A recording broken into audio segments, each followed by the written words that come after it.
यहीं पर एक कथा आती है। एक गोकुल का ही एक ग्वाला, वृंदावन का ग्वाला छोटा सा, और उसका विवाह हुआ था।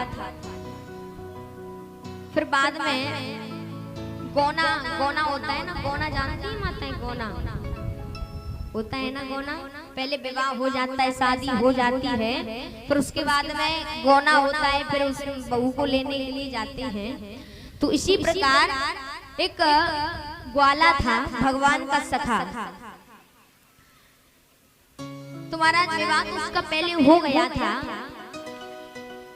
अब उसका गौना आया तो वो ग्वाला बैलगाड़ी लेकर के अपनी बहू को लेने के लिए जा रहा था। एक लाली थी बरसाने की, और बरसाने में उसका विवाह हुआ था। तो बरसाने में उस लाली को, अपनी बहू को लेने के लिए जा रहा था।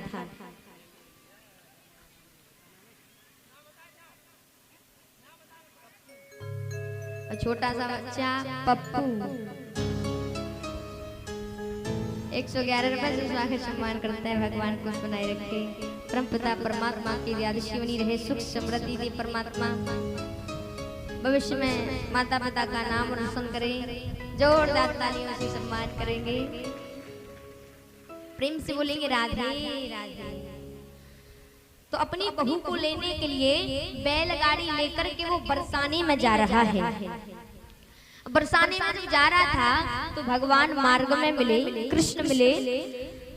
तो भगवान ने उस ग्वाला को रोक लिया और ग्वाला से कहा कि भैया लाला, ये बता तू कहाँ जा रहे हो है? तो ग्वाला ने कहा कि भैया आज मेरा गौनो है, तो मैं अपनी बहू को लेने के लिए जा रहा हूँ। तो भगवान ने कहा कि अच्छा ठीक है।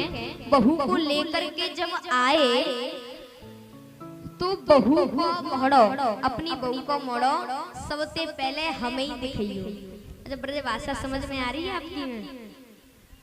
हैं? ब्रजभाषा आ रही है कि नहीं आ रही है ना?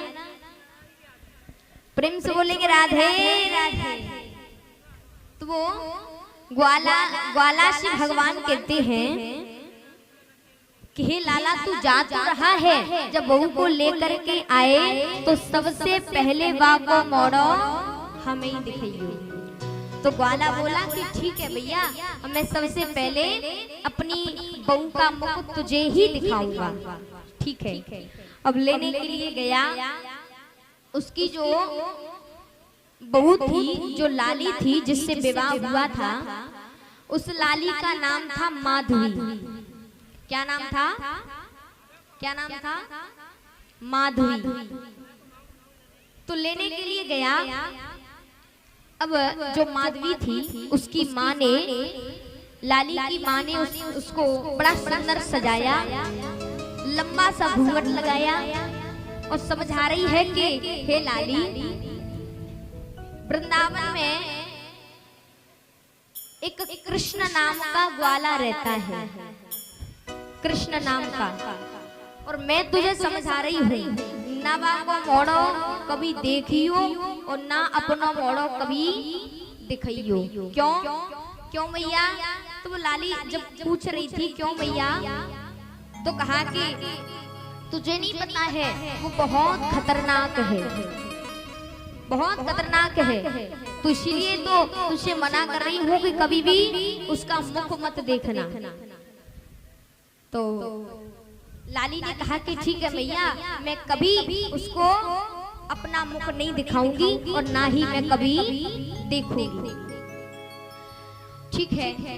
अब ग्वाला अपनी बहू को लेकर के आया। जैसे ही वृंदावन में प्रवेश किया तो वहीं पर भगवान कृष्ण मिल गए। अब भगवान ने रोक लिया। भगवान ने कहा, चोरे लाला, ले आयो अपनी बहू, चलो जल्दी से हमें अपनी बहू को मोड़ो दिखा दे।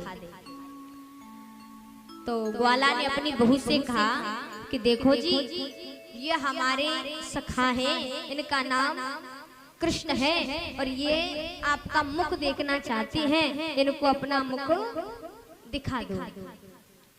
जैसे महाराज लाली ने सुना कि ये तो वही कृष्ण है जो मेरी मैया ने कहा था कि वहां को मोड़ो न कभी देखी और ना दिखाइयो, अरे ये तो वही कृष्ण है। तो महाराज सुन करके जो घूंघट नीचे कर लिया।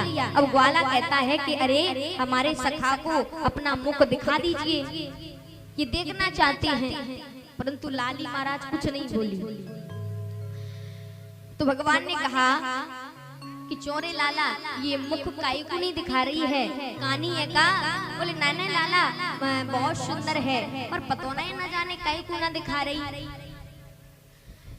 तो भगवान ने कहा कि आखिरी बार बोल रहे हैं, अपना मुख दिखा दे, और नहीं दिखाएगी तो आज के बाद न कभी अपनों मोड़ो दिखाएंगे और न कभी फिर देखेंगे।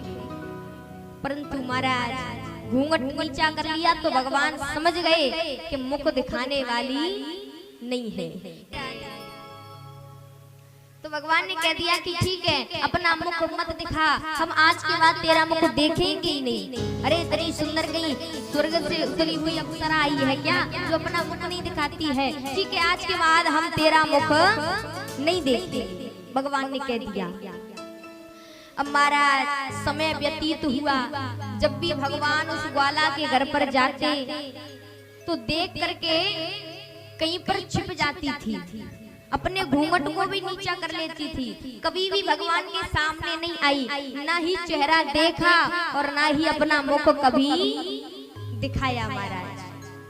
परंतु जब इंद्र ने भयंकर भारी वर्षा करी तो भगवान ने गोवर्धन महाराज को धारण किया, तो सभी इधर उधर भाग रहे थे, आंधी तूफान आने लगा तो वही गोपी उस गोवर्धन महाराज के नीचे खड़ी हुई थी।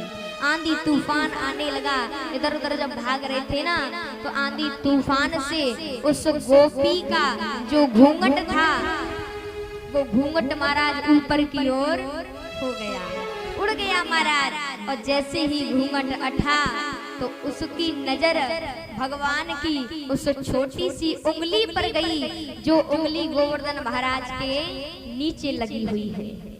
जैसे उंगली गई, महाराज देखा कि अरे ये सुंदर, इतना सुंदर सा हाथ ये किसका है, ये किसकी उंगली है? अब पीछे से एक सखी कहती है, अरे बहन क्या कर रही हो, आगे चलो, यहीं पर कैसे खड़ी रह गई, आगे चलो ना। तो महाराज वो देख रही है, धीरे धीरे उंगली को देखते देखते नजर गई पूरे हाथ पर, हाथ देखा, फिर महाराज धीरे धीरे नजर गई भगवान के चेहरे पर, और जैसे ही महाराज चेहरे पर नजर गई तो जहां पर खड़ी थी वहीं पर खड़ी की खड़ी रह गई, आंखें खुली रह गई और खड़ी की खड़ी रह गई। वो सखी कहती है, अरे बहन क्या हुआ, आगे क्यों नहीं चलती है? तो वो कहती है कि अरे ये कौन है, इतना सुंदर, और मैं कहाँ रही, मैंने आज तक इनको नहीं देखा, ये कौन है? तो उस गोपी ने बताया कि बहन अरे ये वही है जिससे तू अपना मुख हमेशा छिपा करके घूमती थी, और तूने कहा था कि मैं इसका मुख कभी नहीं देखूंगी। भागी भागी घूमती थी, छिप छिप करके घूमती थी, कभी तूने इसका मुख नहीं देखा, ये वही कृष्ण है। और जैसे सुना कि ये वही कृष्ण है, अरे